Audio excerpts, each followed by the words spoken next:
Je ne suis pas sympa.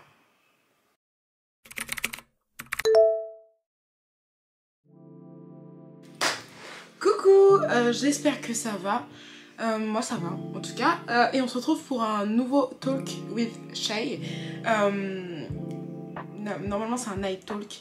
Est-ce que les night talk je les posterai le soir en disant ouais c'est un night talk, ou est-ce que j'attendrai qu'il fasse nuit? Parce que là il est honnêtement 12h30, donc c'est pas vraiment un night talk, mais j'avais quand même envie de vous parler parce que je me sens un petit peu perturbée. Et quoi de mieux qu'une thérapie où tu parles face à une caméra toute seule? Il y a beaucoup mieux. Mais bon, j'ai remarqué un truc, c'est que qui suit le premier night talk, c'est que je ne suis pas sympa. J'ai toujours eu cette impression que j'avais une personnalité qui ne matchait pas avec tout le monde. Vous voyez? Parce qu'il y a un code, à mon sens, dans les relations humaines, qui est implicite, hein. C'est pas un code avec des règles qui est affiché au tableau, ou je sais pas moi, sur votre... Bref, je m'embrouille. Donc en gros, pour moi, il y a un code implicite dans les relations humaines qui dit que on doit feindre la sympathie, peu importe la situation. C'est vrai que c'est plus facile parce que j'ai une amie avec qui j'ai eu cette discussion récemment, et d'ailleurs il y a une de mes amies qui m'appelle. Je vais me flinguer. Ce que je voulais dire par là, c'est que je sais plus ce que je disais. J'avais une discussion avec une amie, voilà, j'étais arrêtée là. J'avais une discussion avec une amie qui disait qu'il faut mieux feindre la sympathie que de être agressive quand tu sais que la personne n'est pas honnête avec toi. Et moi, c'est quelque chose que je n'arrive pas à faire et que j'aimerais travailler. J'aimerais travailler dessus. Être franche ne paye pas. Mais l'hypocrisie, si.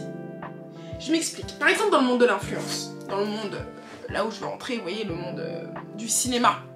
Voilà. Il y a forcément des gens qui sont maxi hypocrites. Genre, je ne dis pas ça parce que je sais que les acteurs sont hypocrites, mais ce que je veux dire, c'est que... Imaginons Zendaya. Je n'ai rien contre Zendaya parce que je l'aime trop, c'est une actrice incroyable et que je ne la connais pas en privé surtout. Mais imaginons Zendaya. Ah non. Non. On va prendre un exemple concret. Gossip Girl. Leighton Mister et Blake Lively, je sais plus. Donc qui joue Serena et Blair, ne s'appréciaient pas forcément. Enfin, elles étaient pas genre besties, vous voyez ce que je veux dire? Mais elles se respectaient quand même. Et je me dis, est-ce qu'il n'y en avait pas une des deux qui ne l'aimait pas, qui ne s'aimait pas? Genre, elle s'aimait vraiment pas. Genre, il n'y en avait pas. Et je pense que cette part de moi qui ne me laisse pas marcher dessus, ça date de par l'époque. Remontons un petit peu. Remontons, rentrons dans ma vie, tout ça, tout ça. J'ai 5 ans, je suis au centre. Et quand j'ai 5 ans, je vais pas bien. Je vais pas bien. Et pour telle raison, bref. Donc je vais au centre et les enfants sont méchants avec moi. Ils prennent mes jouets. On me frappe. On me frappe. Mais je ne dis rien. J'ai 5 ans et je retourne dans ce même centre encore et encore. Et je ne vais pas bien. Parce que j'ai l'impression qu'on ne m'aime pas. Et moi, vous savez, j'ai toujours eu un problème avec les gens qui ne m'aiment pas sans raison. Et donc, j'ai 5 ans et un jour, je me rebelle. Genre. Je me rebelle, je vais au centre, je la tape, je la cogne. Vous savez qui est-ce qu'on a convoqué? C'est pas sa mère, c'est la mienne. Pourquoi? Parce que quand je l'ai tapé tellement fort qu'on a dû me séparer de cette personne. Et j'aurais pas dû, donc n'utilisez pas la violence, c'est pas bien.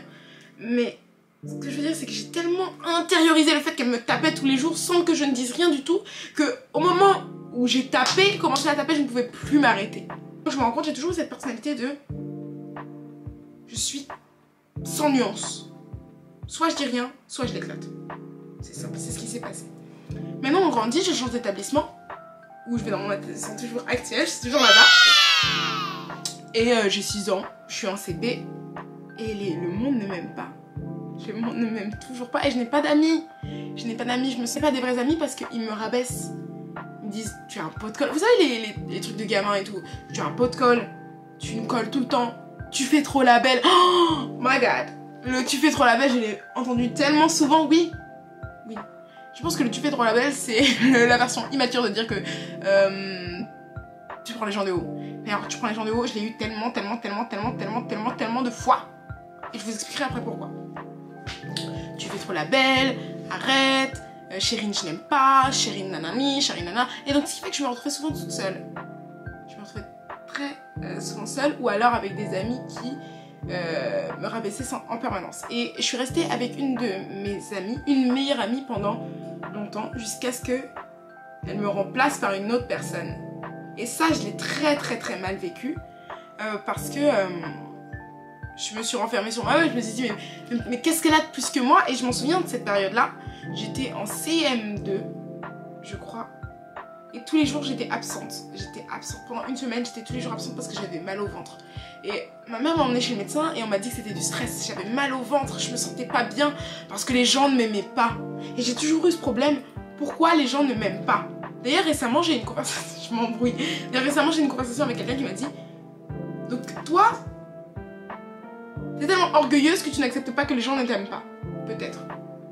Ah oui, c'est vrai. J'ai été harcelée sur mon poids en primaire. Un peu au collège, ça s'est arrêté en 3e. Mais surtout en primaire. Les professeurs ne faisaient rien alors que je le disais aux professeurs. Parce que je sais pas comme si je me taisais comme au centre, l'histoire du centre. Je le disais aux professeurs et encore une fois ils faisaient rien. Donc un jour, je ne sais pas ce qui m'a pris. Je pense que c'est au collège où je me suis dit plus jamais j'utiliserai la violence. Pourquoi? Parce que ça me fait toujours défaut. Donc en primaire, j'ai frappé un garçon. Plusieurs garçons. Je lui ai renversé mon jus dessus parce que c'était des bails de boules de bowling. T'es trop grosse, personne veut de toi. T'es moche, on est en primaire, hein. Personne veut de toi en primaire, bah encore heureux. Enfin, au bout d'un moment, c'est inquiétant, mais bon. Voilà, t'es trop moche, t'es trop grosse, boule de bowling, plaquette de beurre pour rentrer dans la classe. Et je le disais, je le disais à la prof et elle n'a rien dit. Et donc j'ai frappé ce garçon-là qui avait eu une opération au cerveau. Je savais pas. Je le savais absolument pas parce que je ne connaissais pas ce garçon en privé puisqu'il me laissait pas l'occasion de le connaître. Et donc la professeure, et j'étais déléguée, je me souviens, il y a une histoire à un moment où j'étais déléguée. Et donc je suis sortie de la classe pour aller donner les cartes de cantine à la cantinière de notre classe. Et pendant que je suis sortie de la classe... Oh, pardon. Les garçons qui s'appelaient... Désolée Diego si tu passes par là. Et donc ce garçon-là, il a parlé à la professeure en disant que oui, Chérine, elle est méchante, et tout. Et la professeure a dit, mais je pense que Chérine ment un petit peu à sa mère. Je pense que Chérine exagère. Et donc même là, vous voyez que je n'ai jamais réussi à être comprise. Par même les professeurs, même les adultes qui pensaient que c'était toujours moi la méchante, toujours moi. Pourquoi? Parce que j'utilisais soit les points, soit j'exprimais mes pensées. En fait, j'ai remarqué qu'il y a une hypocrisie. Ils ne veulent pas de personnes qui s'expriment, ils veulent les élèves qui sont seuls chez eux. Les élèves harcelés, ils n'acceptent pas que ce soit ceux qui parlent. Ils n'acceptent pas que ce soit ceux qui sont extravertis, pardon. Ils veulent que les personnes harcelées soient ceux qui... Des stéréotypes. Ils veulent que ce soit ceux qui soient isolés, seuls dans leur coin, timides, qui participent pas en cours, qui s'habillent simple, Vous voyez ce que je veux dire? Ils veulent que ce soit des stéréotypes, sinon ils ne les croient pas. Et je parle en connaissance de cause. Ils ne m'ont pas cru. Ils ne m'ont jamais cru. Et donc c'est pour ça que j'ai toujours eu un problème avec les adultes. Parce que pour moi, ils servent à rien. Ils servent à rien. Vous n'avez pas su me protéger. Je vois pas pourquoi je vous protégerais avec mes paroles. On me disait quoi? Que j'étais condescendante. Et que j'étais hautaine. Ce hautaine, s'il vous plaît, je me suis pris dans la tête 1 milliard de fois. Peut-être que je suis hautaine. Peut-être. Qui sait? En tout cas, j'ai remarqué que les personnes qui disaient que j'étais hautaine étaient amies avec les personnes les plus hypocrites que je connaisse. Donc je le prenais super mal parce que je me disais mais attendez, est-ce que vous vous regardez dans la glace ou pas? Et donc je pense que ça c'est une phrase typiquement hautaine, enfin j'en sais rien, mais voilà.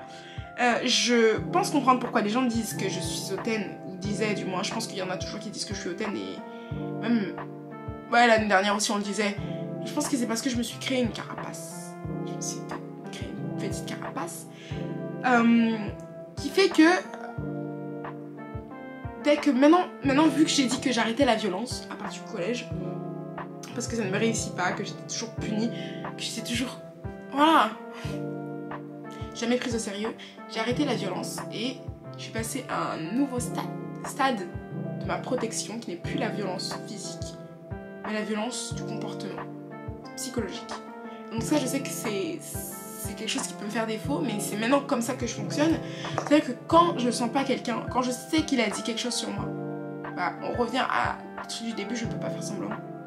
Et je suis obligée de... Ma personnalité, vu que je n'utilise plus la violence, je suis obligée de le faire ressortir dans mon comportement. Donc mon regard, ça va se sentir. La façon dont je te réponds, ça va se sentir. Et tout va se sentir, le fait que je ne te sens pas. Mais toi, tu ne sauras jamais pourquoi je te sens pas, parce que j'ai arrêté de communiquer. Parce que j'ai réalisé que la communication, ça ne servait à rien. Parce que les gens, de toute façon, ils t'écoutent pas. Ils te croient pas quand tu parles, ni quand tu agis. Donc, je passe pour la méchante et j'accepte de passer pour la méchante parce que de toute façon, je sais... Enfin, j'accepte pas vraiment parce que je sais que je suis pas la méchante de l'histoire, mais les autres extérieurs qui voient juste comment je me comporte, bien sûr, qui se disent mais elle a vraiment un problème, mais elle est hautaine, elle est condescendante et tout, sans jamais se remettre en question. Tu ne te dis pas que je sais ce que tu as dit sur moi, je sais ce que tu penses de moi, et c'est pour ça que je suis comme ça. Vous voyez ce que je veux dire? Aussi, il y a un truc, je n'arrive pas à sentir les gens. Je m'explique. J'ai réalisé cet été, dans ma classe l'année dernière, parce que je pars en colonie, hein, donc c'était pour ça. Quand je sens pas les gens, je fais pas d'efforts. Voilà. J'étais en colonie, en Thaïlande. Voilà, c'était vraiment incroyable, malgré... Oh là là, j'ai eu des problèmes avec les animateurs. Je pouvais plus. Moi, je m'accroche très vite à la première impression que j'ai de quelqu'un. Je pense que c'est pas la bonne chose à faire, mais j'essaie de travailler dessus. Mais pour l'instant, c'est comme ça que je fonctionne. Et donc, j'ai eu une mauvaise impression du début avec un animateur. Et à partir de là, je lui ai mal répondu. Sauf que lui, il a pas compris pourquoi je lui ai mal répondu. Sauf que moi, c'est parce que j'avais un mauvais feelings, un bad feelings. Et du coup, c'est moi qui suis passée pour la méchante. Et ce que je comprends totalement, parce que, imaginez, vous faites pas bonne impression à quelqu'un. Quelqu'un vous sent pas. Et vous lui parlez parce que vous ne savez pas. Et il vous répond en mode... Genre moi. C'est normal qu'il me sente pas, que je suis condescendante, que je suis une enfant pourri gâtée, parce que ça aussi, je l'ai eu. Sachant que je ne vois absolument pas le rapport, mais c'est pas grave. Et donc, j'ai eu des problèmes, même pas avec cet animateur, parce qu'après ça, j'en lui parlais normalement, mais lui, il avait gardé aussi la première impression qu'il avait de moi, que j'étais en mode... Vous voyez ce que je veux dire? Et donc... à partir de là, c'est pas le pire, hein. C'est la deuxième animatrice qui, je pense, ils ont parlé entre animateurs, ils se sont dit, mais Chérine, elle est condescendante, elle est orgueilleuse, vous voyez ce que je veux dire? Et cette animatrice, de base, je l'aimais bien, voilà, on parlait, et en fait, la plupart de la colonie ne l'aimait pas, ne l'appréciait pas, parce qu'elle était un peu trop aigrie, vous voyez ce que je veux dire? Et... si je peux me permettre, moi j'étais l'une des seules qui n'avait encore rien dit à son sujet parce que je pouvais pas, parce qu'elle avait toujours été assez agréable avec moi, donc je vais pas cracher sur quelqu'un qui ne m'a rien fait, vous voyez? Et donc cette animatrice, elle a commencé à devenir de plus en plus exécrable avec moi la dernière semaine, à dire que oui, j'ai 8 ans d'âge mental parce que j'avais parlé mal à un garçon de cette colonie, parce qu'il faut savoir que moi en vacances, je suis quelqu'un qui prend énormément de photos, mais je ne demande pas aux gens qui n'aiment pas prendre des photos de prendre des photos avec moi. C'est-à-dire que je trouve des binômes, enfin des gens qui aiment prendre des photos, et quand ce binôme-là il est fatigué, bah, je demande à quelqu'un d'autre, etc. Parce que je sais que ça peut être fatigant. Et donc j'ai demandé une photo à mon ami, et ce garçon a répondu non mais de toute façon que pour les photos, superficielles et tout, en parlant de moi. Cette animatrice bien sûr n'a pas entendu. Par contre elle a entendu ma réponse qui disait, je sais plus ce que je disais, du coup t'as pas de vie ou t'es juste moche? Je crois que j'ai dit un truc comme ça. C'est horrible. J'ai dit un truc comme ça parce que ça m'avait vexée, enfin, je veux dire, on se connaît pas, tu me dis que je suis superficielle et tout, enfin non. Cette animatrice-là a répété aux animateurs et à tout le monde que je parlais super mal aux enfants de la colonie, enfin aux enfants, les gens de mon âge, et que j'avais l'âge mental de quelqu'un de 8 ans. Capricieuse.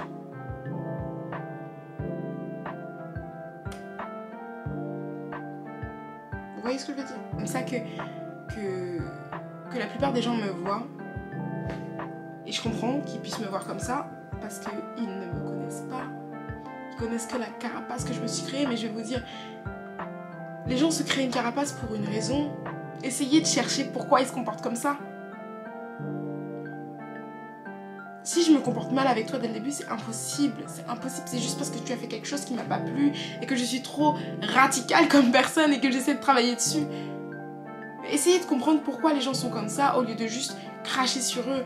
Je parle à mes professeurs qui disent je suis capricieuse, j'ai un mauvais caractère.